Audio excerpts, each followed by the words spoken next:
Hello everybody, this is help for GCSE English students. It's a very short room lecture, there's only a few slides, but what I've done is I've identified 3 similarities in the themes of A Christmas Carol and Inspector Calls. So I'm going to talk about these 3 now. Before we do that, in the exam, you could gain extra marks by being able to cross-reference 2 of the books that you've studied. Christmas Carol is, of course, a short novel. Inspector Calls is a play. One was written in the 19th century, in the Victorian period. One was written in the 20th century, in actual fact, at the end of the Second World War, though it's set just before the First World War. So you would have thought there's not much similarity between them. They're very different kind of books. And yet there are 3 very, very significant themes which are to be found in the 2 books. So there's no harm in you being able to bring these in to your answer. So let's have a look at theme number 1. Both involve an attack on selfishness and an obsession with money. So in Inspector Calls, the self-made, very successful businessman, Mr. Berlin, seems to be suggesting that the capitalist system, which he's obviously a big supporter of, will provide the wealth that the country needs, and that those who are successful should enjoy their success. Those who are not successful, I suppose it's kind of tough luck. He believes a man has to make his own way, has to look after himself and his family too, of course. A man has to mind his own business and look after himself and his own. The idea of having a social conscience, the idea of having a concern for those who are less fortunate is not there with Mr. Berlin. So therefore, when the inspector arrives and tells him the story of Eva Smith, he says, yes, this is very sad, but what's it got to do with me?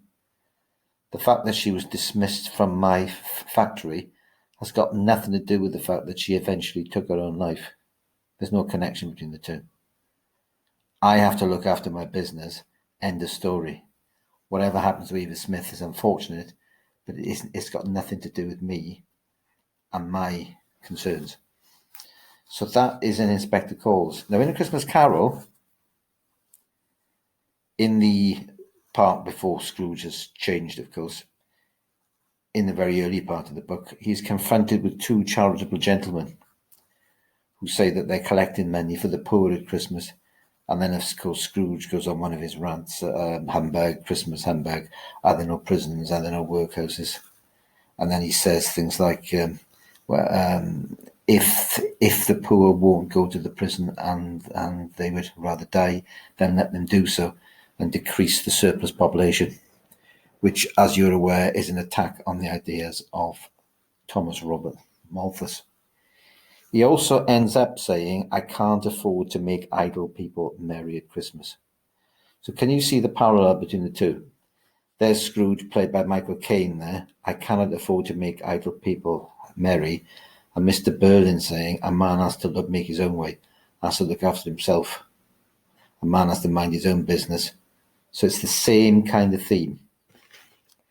It's the same attack on the worship of money and the obsession with making money. I think there is a difference. Charles Dickens did not have it in so much for the capitalist system as the way that J.P. Priestley had it in for the capitalist system in an Inspector Calls.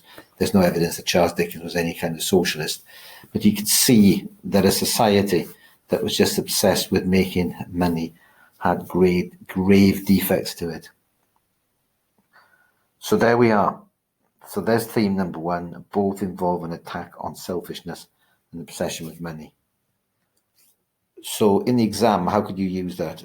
Well, if you're writing about Inspector Calls and you're making the point about Mr. Berlin is the representative of capitalism, you could just basically say, well, basically write rather, that this is very similar to Scrooge, and the way he dismisses the claim of the charitable gentleman. Are there no workhouses? Are there no prisons? I cannot afford to make idle people merry. See, you can bring that in then into your answer. Theme number 2. Both involve a visit from outside forces to warn that change must happen. So with Christmas Carol, it's the ghost of Christmas past, present, and yet to come, plus the ghost of Jacob Marley. So we can say there are 4 spirits ultimately, if you include Jacob Marley himself. They come to Scrooge and they say, what will happen if you do not change? This is a warning, but you do have a chance to change. They are completely supernatural beings. They are ghosts.